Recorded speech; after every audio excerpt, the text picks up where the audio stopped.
واه تازه او ډیر په زړه پورې خبره د راشد خان لپاره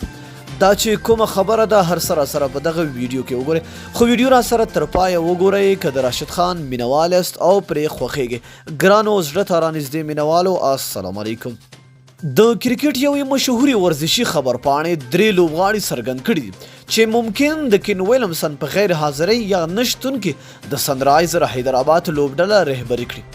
کین ویلمسن او همداراز استرالیاوي لوبغاړی ډیوډ وارنر ممکن د آی پی ایل پیل لوبې له دې امله له لاسه ورکړي چې د دواړو لوبډلو یعنې نیوزیلینډ او استرالیا ترمنځ چې 3 ورځنیو لوبې لړۍ د مارچ په 14 نیټه سډني کې پیلیږي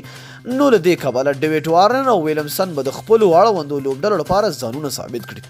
چې دغه 3 ورځنۍ لوبې به د مارچ په 9 نیټه پای ته ورسیږي. نو د کرکټ یوې پاڼې 3 لوبغاړي څرګند کړي چې د کین ویلمسن په نشتون کې به سنرایزر حیدرآباد لوبډله رهبري کړي. دغه 3 لوبغاړو کې بنیشور کمار، منیش پانډې او افغان لوبغاړی راشد خان شامل دي. راشد خان چې د 2019 500 جام وروسته د افغانستان کرکټ ملي لوبډله مشر په توګه وټاکل شو او د تیر کال په نومبر میاشت کې د ویسټ انډیز پر وړاندې د 3 شلاوریزو لوبو لړۍ 1-2 بریا پای ته ورسوله خو د 3 ورځنیو لوبو په جریان کې افغان لوبډله د راشد خان په لوبډل مشرۍ کې وایټ واش شوه او همدغه راز یوازینۍ یوه ټیسټ لوبه هم وبایلله چې له امله یې نوموړي د لوبډل مشرۍ لرې کړل شو او پر ځای یو ځل بیا اصغر افغان د 3 وړو فارمیټونو لوبډل مشر وټاکل شو.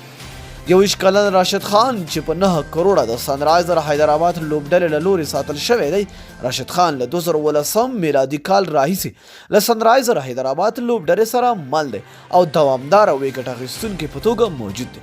نو له همدې کبله ویبپاڼې پر وینا چې کین ویلمسن په نشتون یا ټپي کېدو حالت کې راشد خان د سنرایزر حیدرآباد لوبډله رهبري کړي. دوستانو ستاسو په نظر چې راشد خان به د سنرایزر حیدرآباد کپټاني وکړي او کنه لاندې په کمنټ کې خپل نظر موږ سره شریک کړئ. تر بیا بلې ویډیو د الله په امان په دعاګانو کې مې یاد ساتئ.